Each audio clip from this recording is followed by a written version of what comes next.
Учурдун талабына ылайык интернет дүкөндөр күн сайын көбөйүүдө.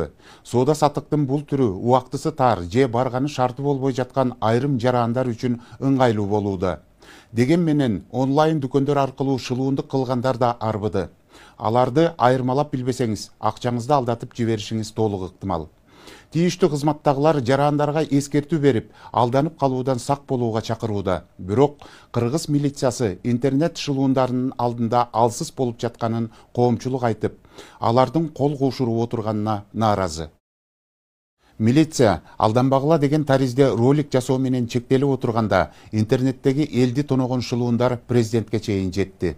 Социалдык тармактарды карап отурсаңыз, президенттен тарта депутат, мамлекеттик чиновник, белгилүү ырчы алып баруучулардын атын жамынган жарнамалар жайнап, баяу элдин чөнтөгүн чекесинен кагып алып жатат. Айласы кеткен өлкө башчысынын маалымат катчысы да мындай жарнамалардан сак болууга өзү чакырып, Садыр Жапаровдун видеосун колдонуу менен үнүн жасалмалап, кандайдыр бир коммерциялык долбоорлорго катышууга чакырык жасаган видео роликтерге ишенбегиле дейт. Интернет шылуундарынан жабыр таткан карапайым калктын көйгөйүн кененирээк кесиптешим Асел Сыдыкова айтып берсин. Жүзүн көрсөткөсү келбеген каарманыбыз үстүбүздөгү жылдын башында интернет дүкөндөрдүн биринин курмандыгы болгонун айтууда. Буга чейин аталган аккаунт Instagram баракчасында тынымсыз сунуштамага чыгып, соңунда бут кийин буйртма берген. Интернет дүкөндүн ээси алгач товардын акчасын толук төлөөнү өтүнүп, антпесе айрым кардарлар бизди алдап кетип жатат деп түшүндүргөн. Мындан улам каражаттын баарын онлайн банк аркылуу которуп, тактама чегин кошо жөнөткөн.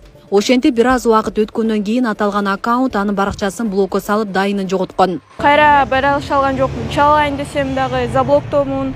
Бирок башка аккаунттан кирип карасак, бул магазин ишмердүүлүгүн жүргүзүп жатат дагы эле. Буга чейин канча адамдарды алдап кеткен жана да канча адамдар алданат белгисиз.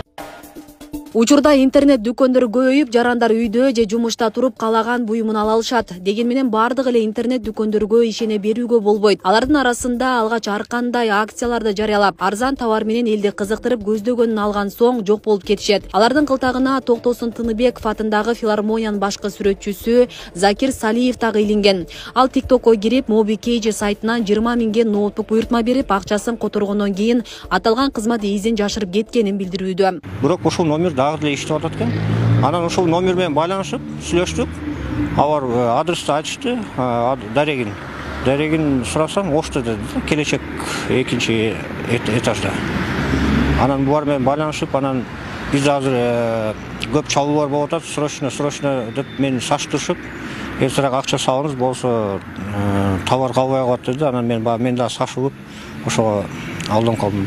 Товарды салабыз дешкен экен, анан эртең менен кайра буларга чыгайын десем, булар мен кара тизмеге киргизип койгон да. Кара тизмеге киргизип, анан кийин башка телефон менен аракеттенip көрдүм. Ал телефонду дагы мен кара тизмеге киргизип коюшту. Ушундай эле максатты көздөп өлкөнүн президентинен тарта депутат, мамлекеттик чиновник, ырчы алып баруучулардын атын жамынган жарнамаларда интернет желелеринде тарап жатат. Мындай жарнамалардан сак болууну чакырып, президент Садыр Жапаровдун маалымат катчысы дагы Facebook баракчасына билдирүү калтырды. Анда маалымдалгандай, айрым интернет дүкөндөрү президенттин аты менен көп акча табууга сунуштаган жарнамаларды таркатып жатышууда. Урматтуу достор, социалдык тармактарда белгисиз шылуундар президент Садыр Жапаровдун видеосун колдонуу менен үнүн жасап, кандайдыр бир коммерциялык долбоорлорго катышууга чакырык жасаган видео роликтер таратылып жатканын кабарлайбыз. Аз акча салып кыска убакытка байып кетсең болот деген өңдүү, күмөндүү иш-аракеттер жалган маалымат экенин белгилейбиз. Соц тармактагы маалыматтардын көптүгүн эске алуу менен кандайдыр бир шектүү билдирүүлөр болсо, шылуундардын курмандыгы болуп калбашы үчүн маалыматтарды расмий булактардан тактап коюуну өтүнөбүз. Ички иштер министрлиги алдамчылыктын дагы башка түрлөрү да пайда болуп жатканын кабарлайт. Анда адамдардын видео же сүрөтүн пайдалануу менен бирөөнүн мүлкүнө ээ болуу аракеттери көрүлүп жатканы айтылат. Мындан улам бул аракеттерге барган шектүү кылмыш жаза кодексинин 209 алдамчылык беренеси боюнча кылмыш жоопкерчилигине тартылышын эскертет. Милиция кызматкерлери жарандарды сак болууга чакырат. Учурда кибер кылмышкерлер алдамчылыктын жаңы түрлөрүн, схемаларын ойлоп өздөрүнүн курмандыктарын туш келди тандап алышат. Ыңгайсыздыкка калып калбаш үчүн, душар болуп калбаш үчүн кыракылыкты жоготпой этият болууга чакырат.